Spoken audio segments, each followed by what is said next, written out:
Salut, salut. Alors, juste vérifier si le son fonctionne bien. Oui. Donc du coup là, ce sera une vidéo pour les ensembles.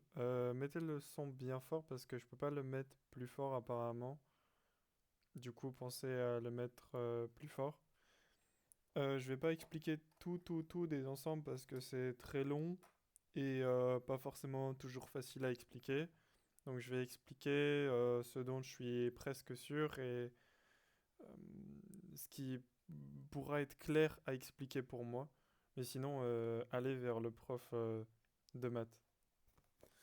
Je vais commencer avec la base de la base.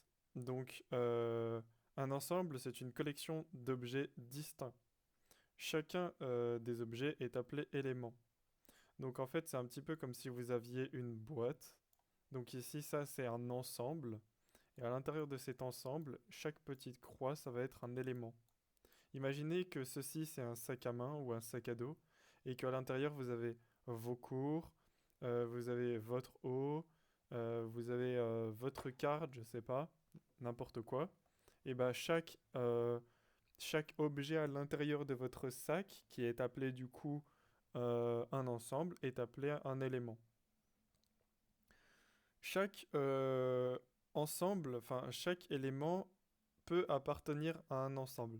Donc imaginons que, je sais pas moi, je vais prendre l'exemple du sac parce que le sac c'est parfait. Ça c'est votre sac. À l'intérieur de votre sac, vous avez X et vous avez Y. Et bah, on peut dire techniquement que X appartient à S. Ah oui, un ensemble, ça se note toujours S. Donc là, on va l'appeler S1. Vous pouvez avoir plusieurs ensembles et un ensemble, c'est toujours S. Un élément, ça peut être noté E, mais enfin, un élément est appelé E, mais vous pouvez le noter de différentes manières pour les différencier, comme du coup X ou Y. Donc là, en l'occurrence, j'ai créé un ensemble qui s'appelle S1 et on peut voir que X est à l'intérieur de cet ensemble. Donc on peut dire que X appartient à S. Et ce E là, il veut dire appartient. Voilà.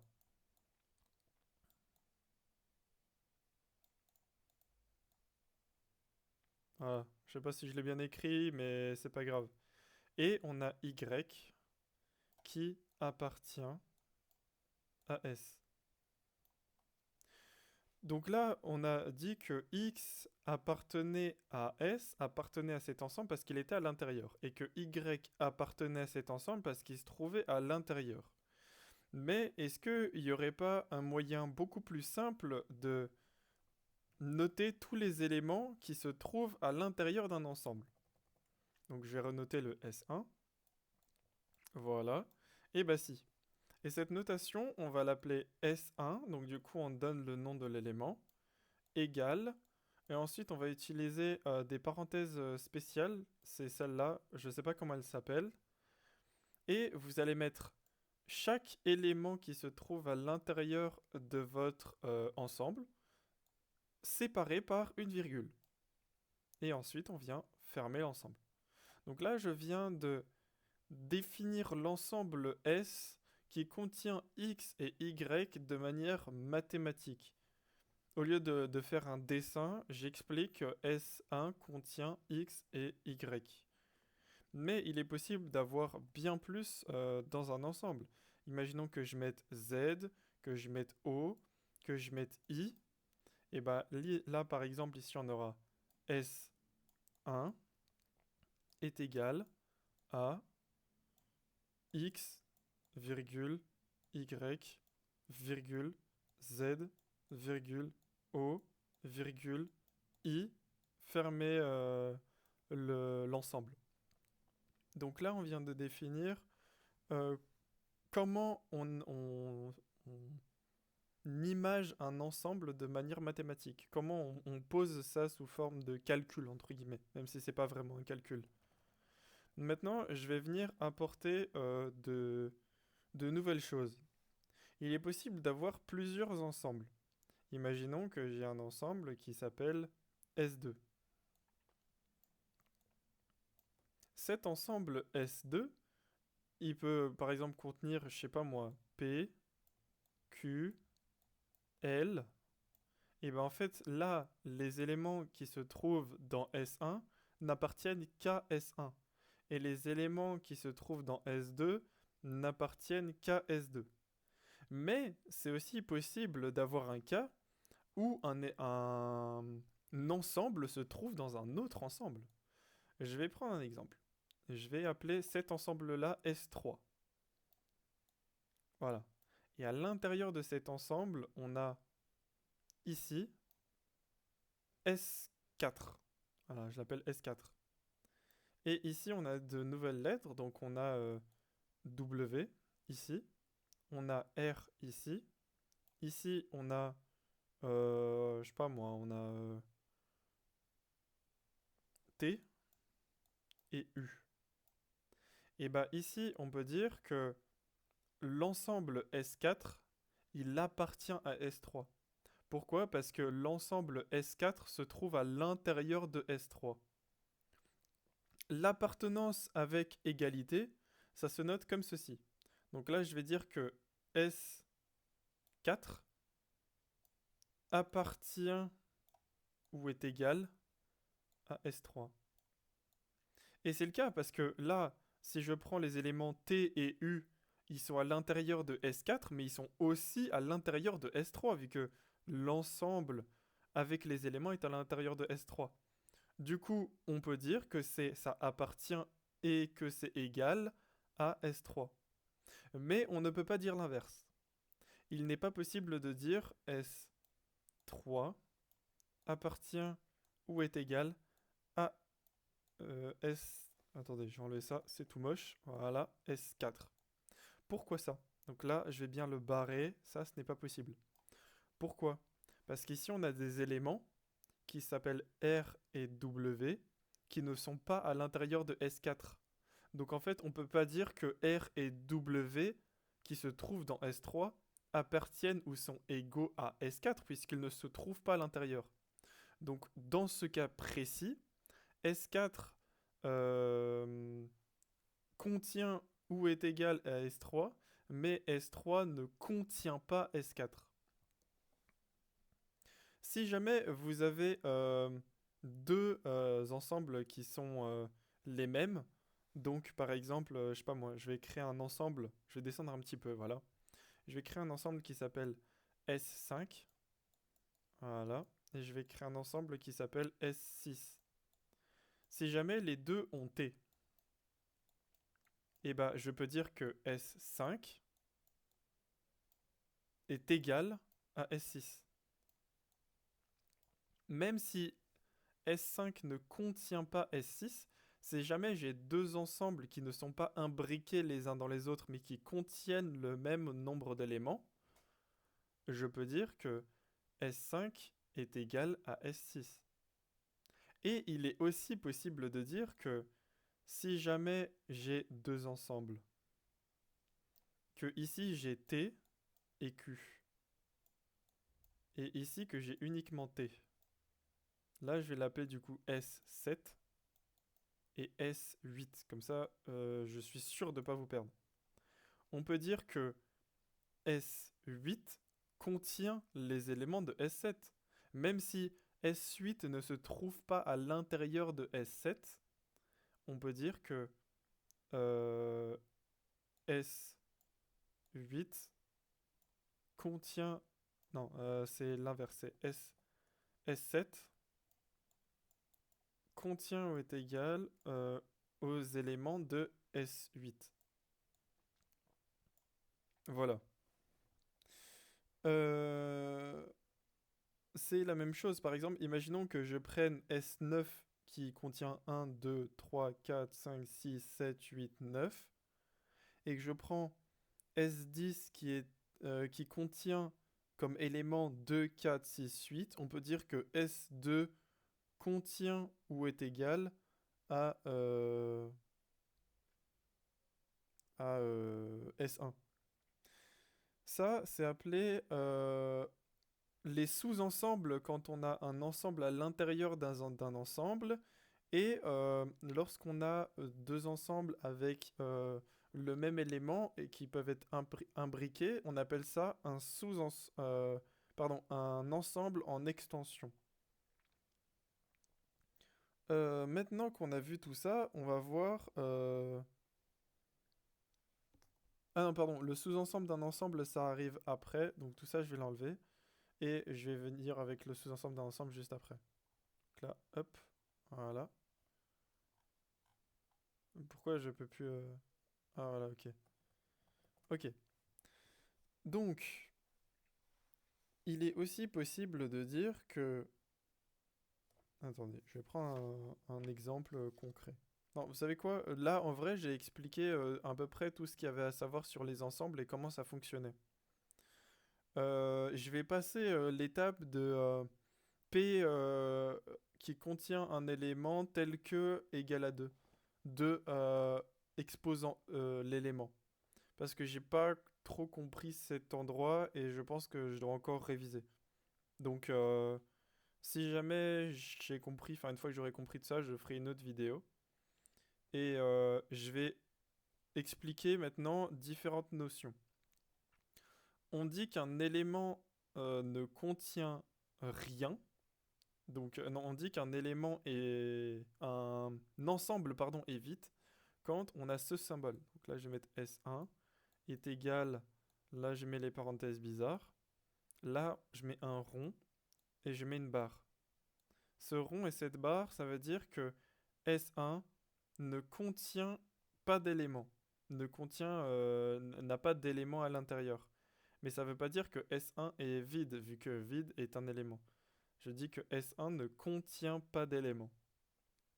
Maintenant, une fois que ceci est dit, je reviendrai sur ça plus tard parce que notre prof a expliqué le fait que on pouvait avoir un S1 comme étant vide parce que vide, c'est pas les éléments qui y sont décrits. Mais je reviendrai sur ça plus tard parce que bah, c'est un peu... faut que je donne d'abord toutes les lois entre guillemets. Là, je vais expliquer les différents types de... comment je pourrais expliquer ça? Avec le diagramme de Venn. Donc le diagramme de Venn, pour ceux qui ont suivi le cours, c'est la petite boîte avec ici E. Donc là, E, c'est l'univers. Ici, c'est A. A, c'est un ensemble. Voilà. Et ici, on peut dire du coup que C de l'univers, enfin A appartient à l'ensemble des éléments. Pourquoi? Enfin, comment on va expliquer ça? Donc là, c'est pour définir cette zone-là sur le diagramme de Venn. Comment on va définir cette zone-là? Et bah, en réalité, on va mettre donc du coup C. Je vais mettre le C normalement. Voilà, je vais mettre le C avec l'élément de A. Voilà. Est égal à X. X, c'est pour définir les éléments. Donc X, ça définit tous les éléments qui peuvent être présents. Donc ça, c'est un groupe d'éléments. Donc en gros, X définit actuellement la zone que j'ai grisée. Tout ça, c'est X. Mais à l'intérieur, il pourrait y avoir P, Q, R, S ou 1, 2, 3, 4. X, c'est entre guillemets une variable qui peut contenir un ensemble. Et donc du coup, ici, on va dire X appartient à l'univers. Parce que là, on voit bien que la zone que j'ai grisée, c'est à l'intérieur de E. Donc c'est à l'intérieur de l'univers. Donc je dis que X appartient à l'univers tel que. Parce que tel que, ça veut dire qu'on rajoute une règle. X n'appartient pas. Donc n'appartient pas, c'est le E mais barré. Le E comme ça veut dire n'appartient pas à A. Parce que là, comme je l'ai montré sur le diagramme de Venn, A n'a pas été grisé. Donc ça veut dire qu'en fait, X, c'est tous les éléments qui sont en dehors de A, mais à l'intérieur de E. Et donc là, je viens de donner mathématiquement ceci. Donc je vais le redire encore une fois pour que ça rentre. X appartient à E, parce que effectivement, X, donc l'ensemble, est à l'intérieur de E, tel que, ça veut dire qu'on ajoute une règle. enfin une condition, pardon, x, donc là on reprend l'élément, n'appartient pas à A, vu que clairement on voit que ça n'appartient pas à A, puisqu'il n'y a rien à l'intérieur de A. A est exclu, donc on met n'appartient pas. Maintenant que ceci est expliqué, je vais donner l'union de deux ensembles. Donc l'union, on l'a vu en mathématiques avec les vérités, c'est ça, donc la conjonction. Et ici, on va venir mettre deux ensembles. Donc moi, je commence par le diagramme de Venn parce que j'aime bien que vous puissiez avoir une vision de ce qu'on est en train de faire mathématiquement. C'est plus simple pour retenir, c'est plus simple pour comprendre. Donc ici, on a deux ensembles. Ici, c'est l'ensemble A. Donc l'ensemble A, c'est tout ce qui est à l'intérieur de A ici. Et ici, on a l'ensemble B. C'est tout ce qui est à l'intérieur de B ici. Et ici, on a E. E, c'est l'univers. Donc en fait, c'est l'endroit où se trouveront tous les ensembles. Les ensembles, pardon. C'est comme un bac à sable, si vous voulez. Ici, je vais venir griser la partie qu'on va prendre. Donc la partie qu'on va prendre ici, c'est tout l'intérieur ici. Donc c'est en gros l'entièreté du contenu des deux ensembles. C'est noté A union. Union, c'est tout simplement un U, hein, on va pas se casser la tête. Union B.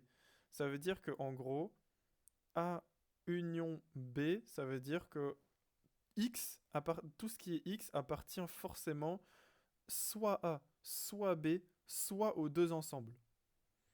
Et on peut le démontrer mathématiquement par A union de B est égal à... Là, du coup, on va mettre l'ensemble, vu que A union de B, c'est le nom de l'ensemble. On voit bien que ici on a l'ensemble A, l'ensemble B, on veut prendre un nouvel ensemble. Ben, le nouvel ensemble, c'est l'union de A et de B. Et ça, on va venir le noter. X appartient à... X appartient à A. Parce qu'on voit bien que X, il appartient à A, hein, clairement. Dans ce cas-ci, on va pas mettre X appartient à l'univers E, vu qu'on voit bien que E n'est pas grisé autour. Donc on ne vient pas du tout le mettre à l'intérieur. Pardon, j'ai oublié de dire que ici on parle de X. C'est très important, il faut dire qu'on parle de X et ensuite on doit ajouter les règles. Donc là je mets X tel que, on va ajouter des conditions. Ici, vu qu'on a plusieurs conditions avec des mathématiques, donc là la conjonction va venir ajouter une parenthèse, mais c'est pas très important.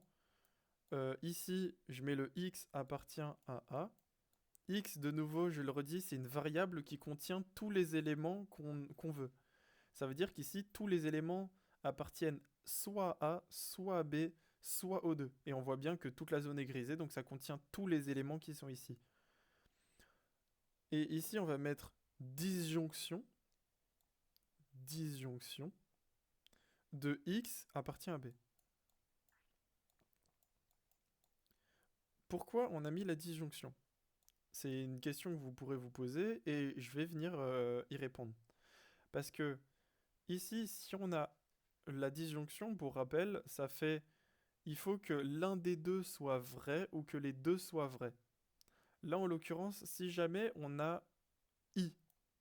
I, c'est un des éléments qui se trouve à l'intérieur de x.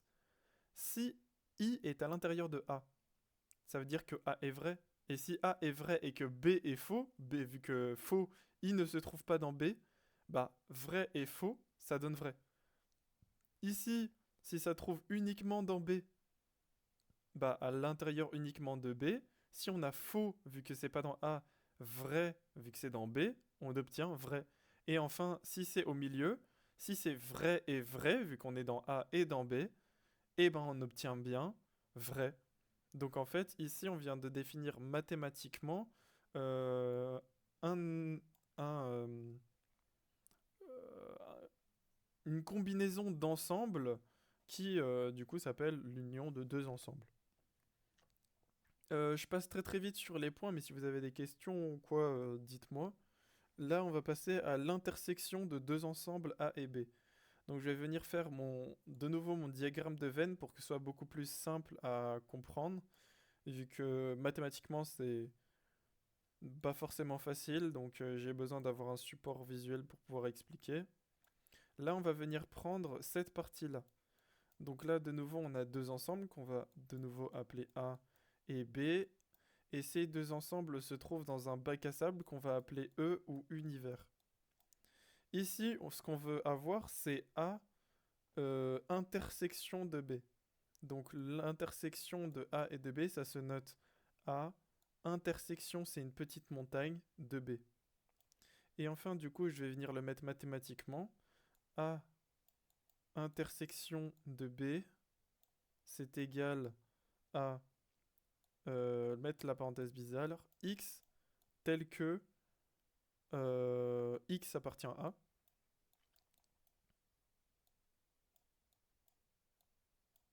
Et là, on va venir mettre de la conjonction et x appartient à B.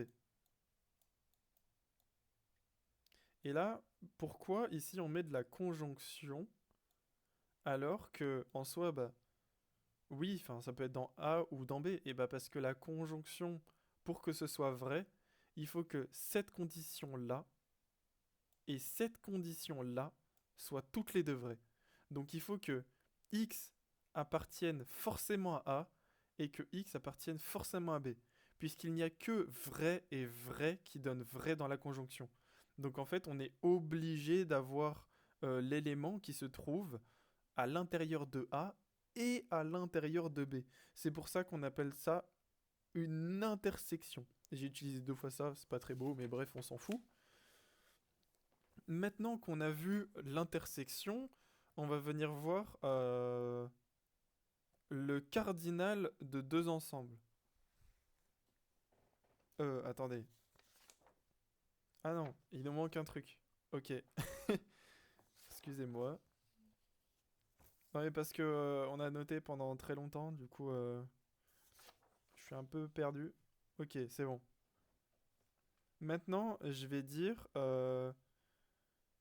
A. Mais donc là c'est le A, mais pas. Donc je vais mettre le diagramme de Venn ici de nouveau. Je vais mettre A. Je vais mettre B. Je vais mettre les noms parce que comme ça vous perdrez pas. Ici je vais mettre B. Et ici je vais mettre E. Si jamais 5. Oui, donc du coup, si jamais par exemple on n'a que à l'intérieur de A, mais qu'on n'a pas entre les deux ou qu'on n'a pas ici, on va noter ça A exclusif, pas B. Donc en fait ici la barre ça s'appelle le moins. Ok, ça c'est important, faut le retenir. Ici la barre c'est le moins. Vu qu'en réalité on prend le A, on prend l'ensemble A, on fait moins l'ensemble B, donc on sort tout ce qu'il y a ici et on sort aussi ce qui est là vu que c'est dans l'ensemble B, et ça va donner le X. Et ça va venir s'écrire du coup A moins B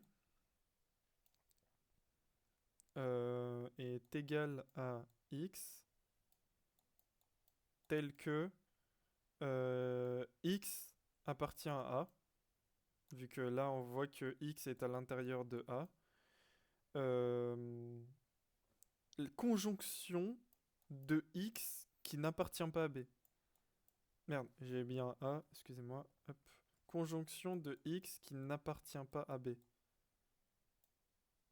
Hop, hop. Là, n'appartient pas, c'est bien le E barré. Pourquoi? Parce que ici, on voit bien que c'est le A et on ne prend pas le B, donc en fait, c'est n'appartient pas. Donc ici, on vient faire la conjonction. Ça veut dire que c'est si jamais cette condition-là est vraie et que cette condition-là est vraie, ça donne vrai. Donc il faut que ce soit à l'intérieur de A, mais pas à l'intérieur de B. Et là, en l'occurrence, c'est le cas. Maintenant que ça c'est vu, je vais donner la différence symétrique de deux ensembles. La différence symétrique, je vais la montrer d'abord sur le diagramme de Venn comme d'habitude, et ensuite je vais l'expliquer et la définir mathématiquement. Donc là j'ai deux ensembles, on va les appeler de nouveau A et B, qui peuvent contenir toutes sortes de choses. Ici on a E qui représente l'univers. Ici on vient prendre A et on vient prendre B, mais on ne vient pas prendre la conjonction de A et de B.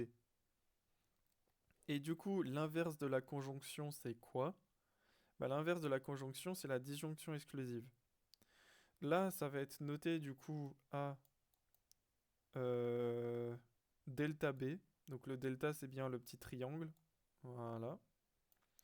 Et on va venir le noter mathématiquement par A delta B est égal à X tel que X appartient à A. Donc là, on voit bien que X, effectivement, X c'est la zone grisée, hein. C'est la zone que j'ai mis en noir. Il appartient bien à A, pardon. Donc là, on va mettre appartient à A. Ou exclusif, X appartient à B. Et le ou exclusif, pour rappel, c'est l'un des deux doit être vrai, mais les deux ne peuvent pas être vrais. Ça veut dire que c'est soit A est vrai, soit B est vrai. Mais si on est au milieu, ça veut dire que les deux sont vrais et ce n'est pas possible parce que vrai et vrai donne faux dans le ou exclusif. Il y a plusieurs systèmes de notation. Il y a notamment le A union de B moins le A. Je sais plus comment s'appelait ça déjà. Attendez, je vais retrouver. Il y a l'union et il y a l'intersection, voilà. Moins A l'intersection de B. Mais ça peut être aussi noté. Là, je vais juste le dicter parce que c'est un peu chiant. A moins B union de B moins A. Ah oui, parce que là, si on a ici, en gros, pour vous expliquer, A moins B, ça donne juste cette partie-là. Union, ça veut dire qu'on ajoute B moins A. Donc du coup, ça veut dire que cette partie-là n'est pas grisée et qu'on prend les deux. Et pour expliquer ici, on a A union de B. A union de B. Donc là, on a tout le truc. Et ici, on vient faire moins A. euh, Ça, c'était quoi déjà? C'était intersection de B. Donc effectivement, l'intersection, c'est cette zone-là qu'on grisait. Et on est venu retirer cette zone-là à l'ensemble en entier. Et donc du coup, ici, quand on fait le A... euh, attendez, hein, parce que j'ai un peu du mal. Quand on fait l'union des deux, donc là du coup l'union de A et de B, parce que ça veut dire ça l'union, le backslash c'est le moins, ça veut dire qu'on retire quelque chose. Le A intersection de B, donc ça veut dire qu'on vient retirer l'intersection de A et de B, donc ici, à l'union des deux. Et donc ça donne bien ceci. Donc il y a moyen de le représenter mathématiquement sous trois formes différentes. Maintenant, je vais expliquer le produit cartésien de deux ensembles. Hop, je vais enlever tout ça. Voilà. Du coup, le produit cartésien, je vais donner un exemple. Je vais mettre par exemple S1 et S2. Je vais prendre un exemple qui a été pris en cours. Et vous savez quoi, je vais même le simplifier. S1, je vais dire égal et égal. Je vais même pas leur donner de nom, je vais juste mettre S1 et S2, comme ça sera plus simple. Voilà. Et ici, je vais mettre 1, 3. Et ici, je vais venir mettre 2,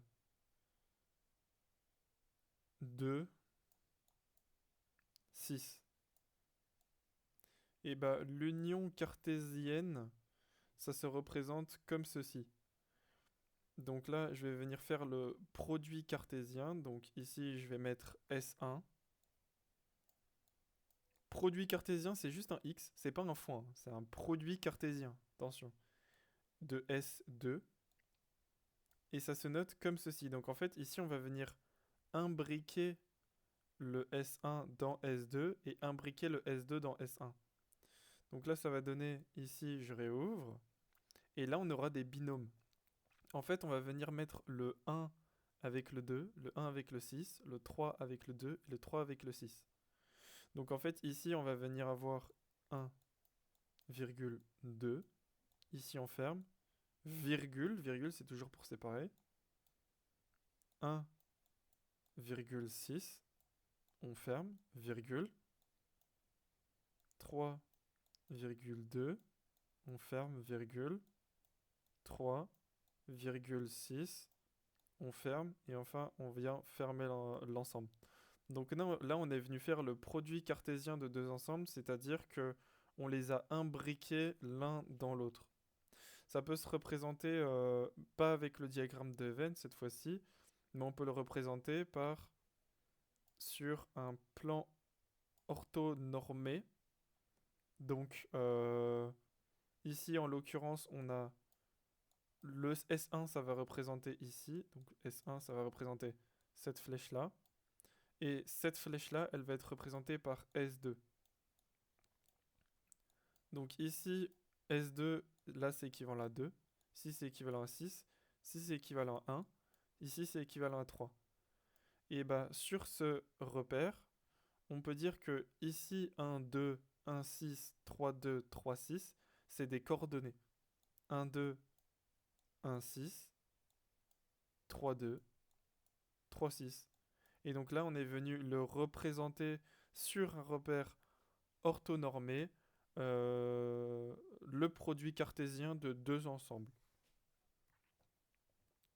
Donc maintenant qu'on a vu le produit cartésien de deux ensembles, on va venir voir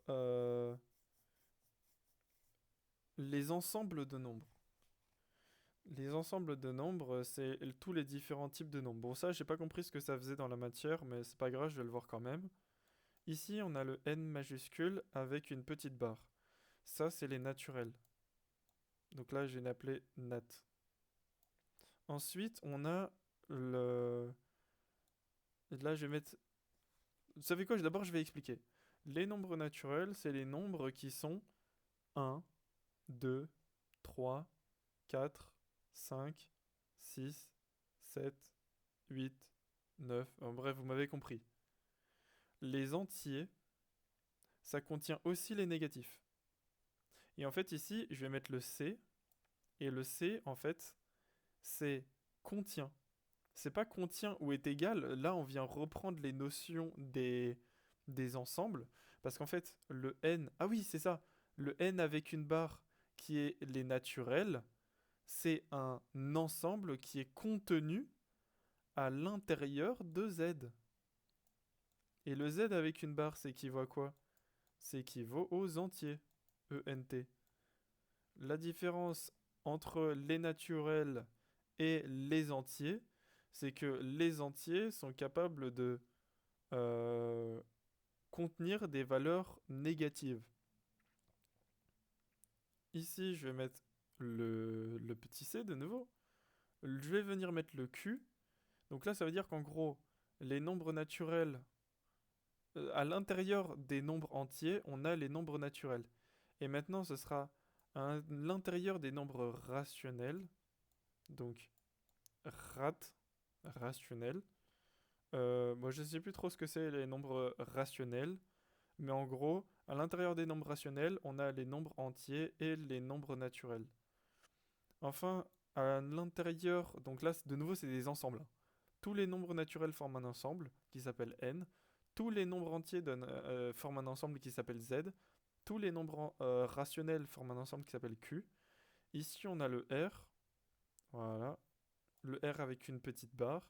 Ça, c'est les réels.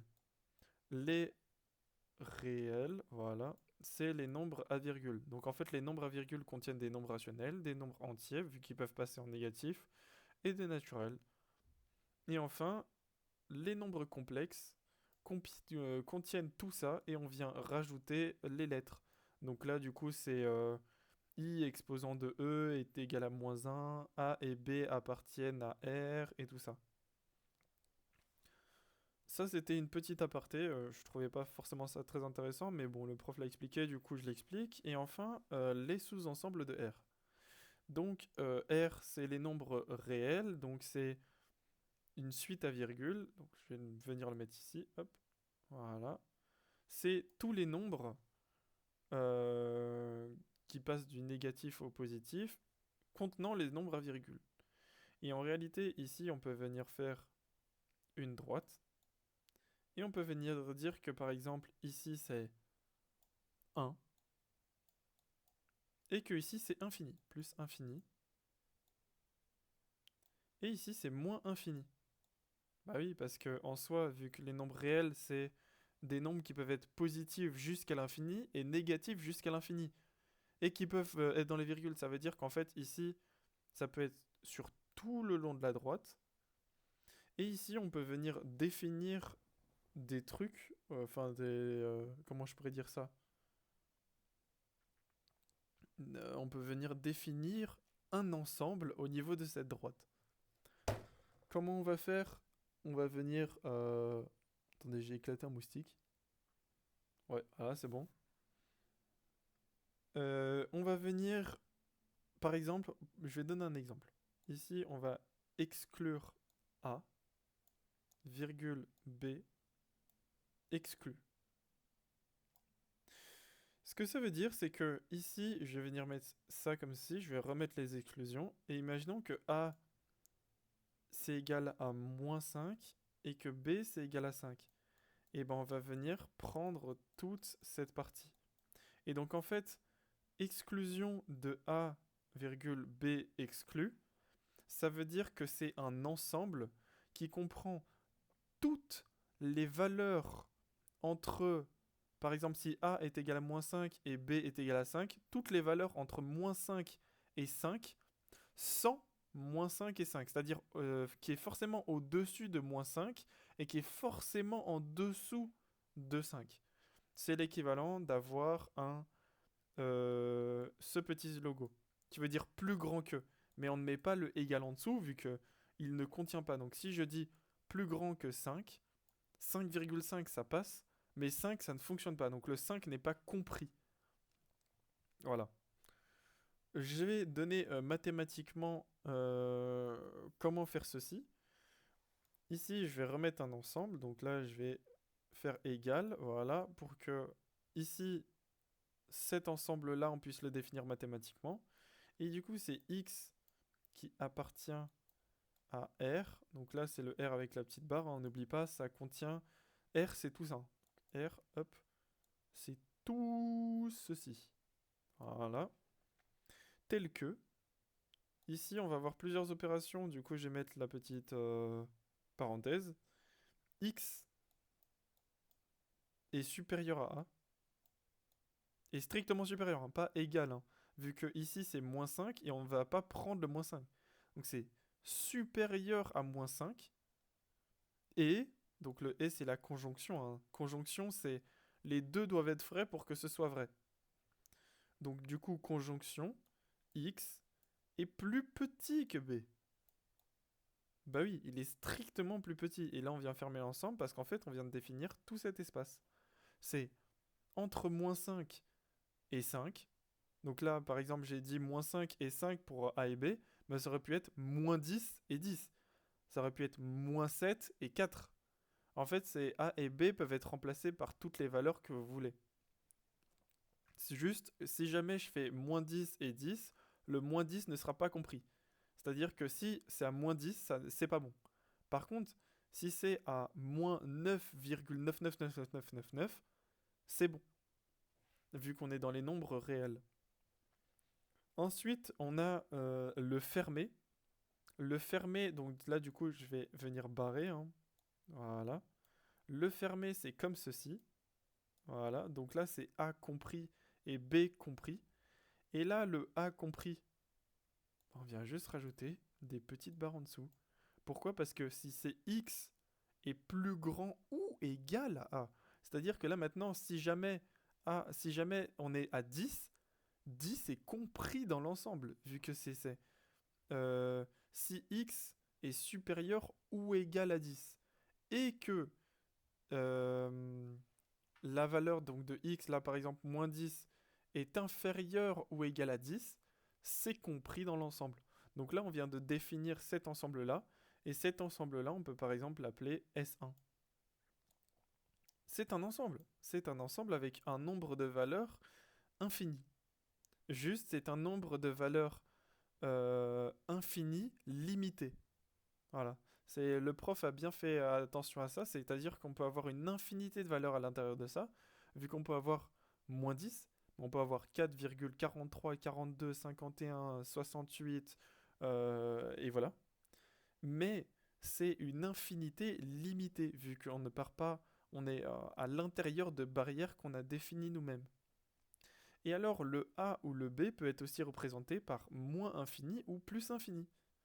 Si jamais on met plus infini, le plus infini il n'est jamais compris, vu que c'est infini. Et donc du coup, ici, si je mets plus infini, ça veut dire qu'on va venir prendre tout ça jusqu'à l'infini. Mais jusqu'à une infinité limitée, vu qu'on ne va jamais atteindre la fin. Et là, je pense que je viens de résumer l'entièreté, enfin plus ou moins l'entièreté, il y a un point que j'ai zappé. Et voilà, j'espère que le petit tutoriel de mathématiques aura été pas mal et pourra vous aider. Et moi, je retourne étudier le point, quoique il est 21h48, je crois que je vais juste aller me coucher. Et voilà.